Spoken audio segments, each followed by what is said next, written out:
efectivamente hoy es un día para recordar los sismos de 1985 y 2017. Hemos dedicado un buen espacio de este noticiario a lo largo de la semana a este propósito y pues hoy por supuesto lo hemos seguido haciendo.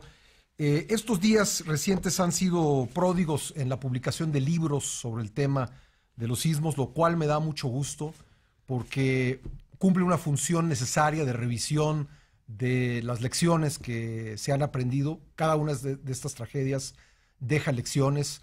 1985 las dejó muchísimas. Incluso creo que pues imprimió cambios sociales importantes a partir del comportamiento de la sociedad civil en aquel año. Y pues 2017 también deja lecciones y yo creo que los libros son un espacio adecuado, importante, necesario, funcional para este propósito de entrar en la reflexión sobre lo que dejan estos fenómenos. Me acompañan en la cabina dos hombres que conocen muy bien el tema y que son coautores de un libro que se llama, de manera muy acertada, yo creo, Aquí volverá a temblar. Y tiene como subtítulos y explicaciones del título Testimonios y lecciones del 19 de septiembre y una radiografía de los aciertos y errores tras el terremoto del 19S, hecha por los responsables de la reconstrucción. Ayer hablamos con los reporteros que escribieron reportajes sobre 19 sitios emblemáticos que fueron dañados por el sismo, y esto es, digamos, un trabajo de reflexión que arranca no en la revisión de lo que, no tanto lo que se hizo antes y se mal hizo en muchos casos, sino de cómo se atendió esta tragedia. Me refiero a Ricardo Becerra y a Carlos Flores. Caballeros, buenos días. Ricardo, buenos días. Muy buenos días, Pascal. Carlos, Pascal, muchas gracias por la invitación. Ambos tuvieron funciones en el tema de la atención a este desastre. Comenzaría contigo, Ricardo. ¿Cuál es el propósito de escribir este libro? Bueno, es una especie de obligación, ¿no?, que sentíamos como actores en el proceso inicial, los primeros 100 días de la reconstrucción en la ciudad. Vimos pues una situación extraordinaria, en muchos casos dramática, y creíamos que era obligatorio de nuestra parte dejar el testimonio de esos 154 recorridos en los puntos críticos de la ciudad, y de todas las complicaciones y de todos los errores, también de los aciertos que la ciudad cometió e realizó durante pues esos días trágicos, ¿no?, de hace un año precisamente. Es una especie de balance para que esta ciudad no vuelva a vivir un sismo como lo vivimos el 19 de septiembre de hace un año, ¿no?, sino con mucha mayor fortaleza, con mucho mayor entrenamiento y con procedimientos y con normas muchísimo más claras y más poderosas para afrontar una tragedia, porque como dice el título, aquí va a volver a temblar.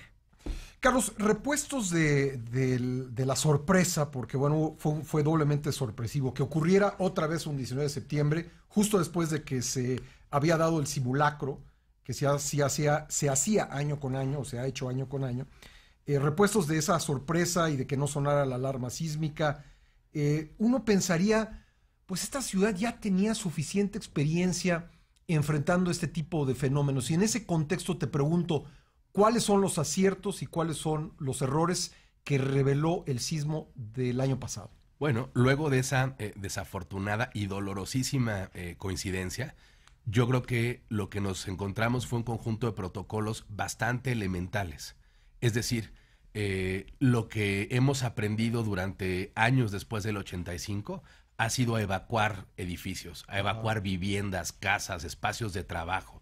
Y una vez que estamos en la calle, prácticamente en un desconcierto, no sabemos qué hacer, qué le corresponde a cada quien, un ciudadano a dónde debe acudir para hacerse cargo de una tarea cívica, como los centros de acopio, los albergues, los empresarios de la construcción, dónde van a depositar su maquinaria para ponerla a disposición del Estado, del gobierno capitalino, en nuestro caso, y a partir de ahí encauzar de mejor forma pues la ayuda y esa solidaridad que se expresa en una crisis de emergencia como la que vivimos. Así es que creo que el sismo nos volvió a desnudar por completo para revelar una ciudad endeble en sus protocolos que merecen. Por eso el libro es una oportunidad con estos aprendizajes para reforzar nuestra cultura de prevención de desastres y protocolos como el que viviremos seguramente el día de hoy en unas horas. Bueno, además quiero recordar que este libro, o quiero decirle a la audiencia que este libro publicado por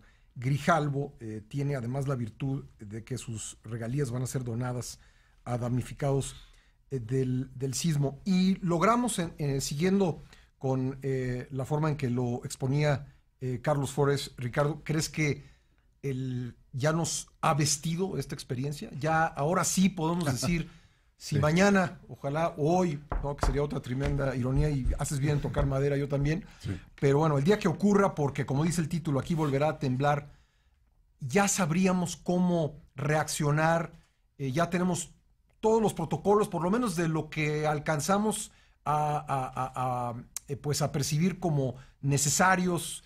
Ya tenemos todos estos protocolos listos para reaccionar la siguiente ocasión. Definitivamente no, y por desgracia, Pascal.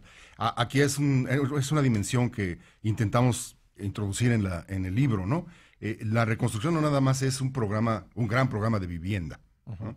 Sino que tiene un montón de aristas, un montón de temas que deben ser abordados.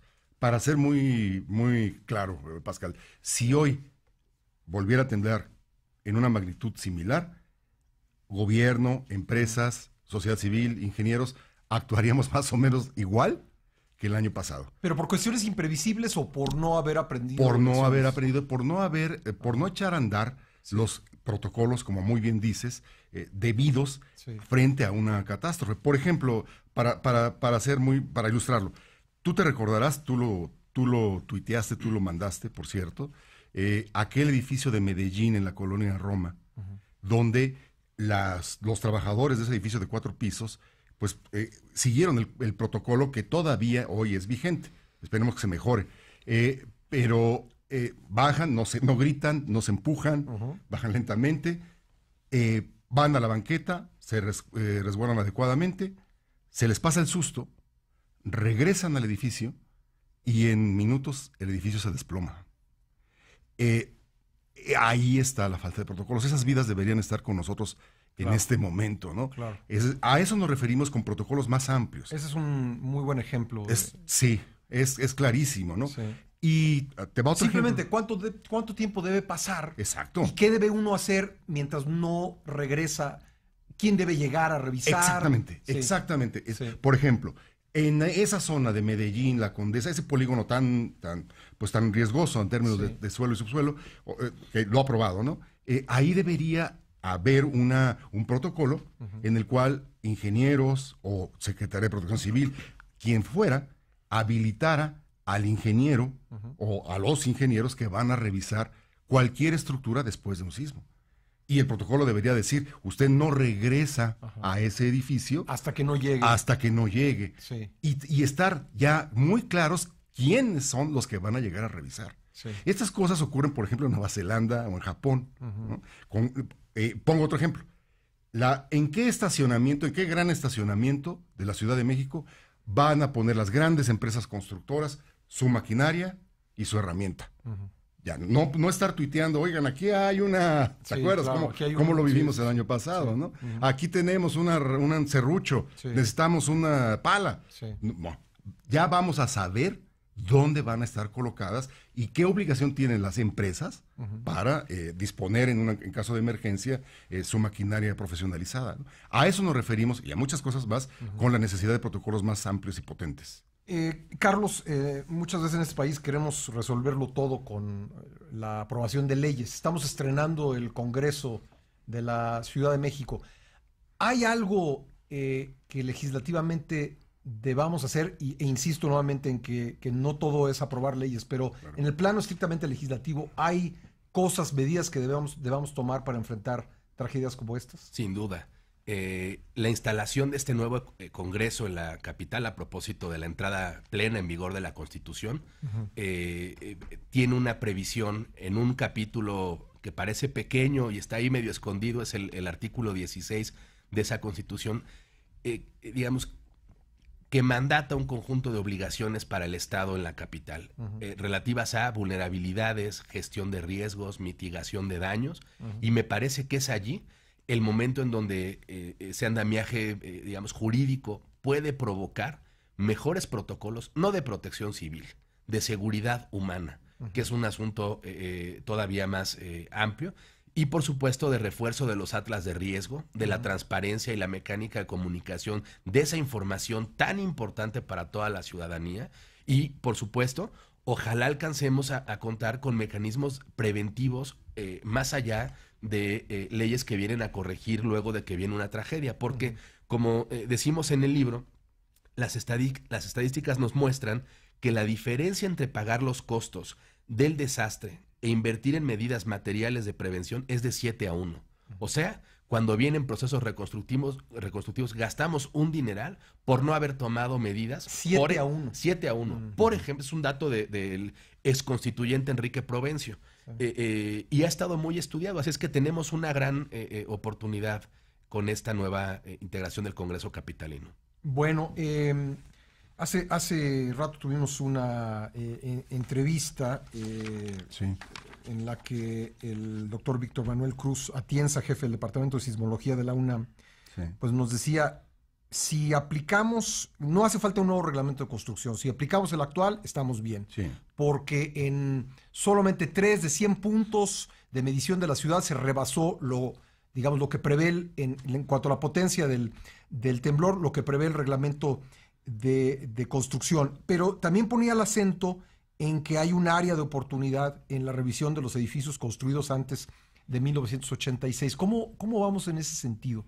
Pues, ¿Sí se ha utilizado este año para avanzarle a esto o no? No, yo creo que este año pues, nos hemos pasado mucho en la reconstrucción de vivienda, que está bien, por supuesto que es un asunto toral de la reconstrucción, pero todas las demás aristas que implica la reconstrucción no las hemos abordado con el mismo énfasis y con la necesidad que se requiere, ¿no?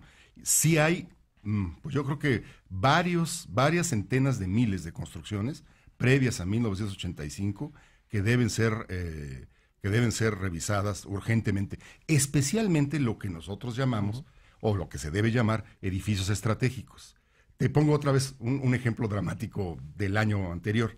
El archivo central, el archivo notarial de la ciudad, ese edificio donde está el plano original de tu casa, de tu edificio, de toda la Ciudad de México, allí están los cálculos matemáticos, los planos de todos, después de 5 años de construidos. Bueno, ese edificio se cayó. En nuestra experiencia en la Comisión de Reconstrucción, ese fue un factor que entorpeció un montón la reconstrucción, como bien decía, escuché en la mañana al doctor Atienza, porque pues para rehabilitar un edificio que tengo aquí enfrente, por ejemplo, pues necesito saber cómo lo calcularon, cuánto pesó, qué materiales usaron, etcétera. Y ese expediente está en el archivo notarial de la Ciudad de México, que se colapsó. ¿Y dónde está hoy esta información?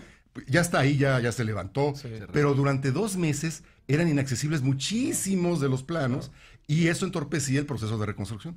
Bueno, pues ahí están las lecciones, creo que hay varias, si no nos daría de tiempo entrar en todas, pero aquí está la recomendación de que usted adquiera este libro. No solamente va a aprender mucho sobre las lecciones que dejó el sismo del 19 de septiembre del año pasado, sino va a contribuir con las regalías que serán donadas a los damnificados del sismo. Le agradezco mucho a ambos que hayan estado aquí. Carlos, muchas gracias. Al contrario, gracias a ti. Gracias, Ricardo, muy amable, muchas gracias. Pascal, mi ex jefe, un gusto de verte. Gracias, un gusto verte. Aquí volverá a temblar, testimonios y lecciones del 19 de septiembre, editorial Grijalbo, escrito por Ricardo Becerra y Carlos Flores, que tuvieron un papel fundamental en el proceso de reconstrucción después de este sismo del 19 de septiembre del año pasado. Vamos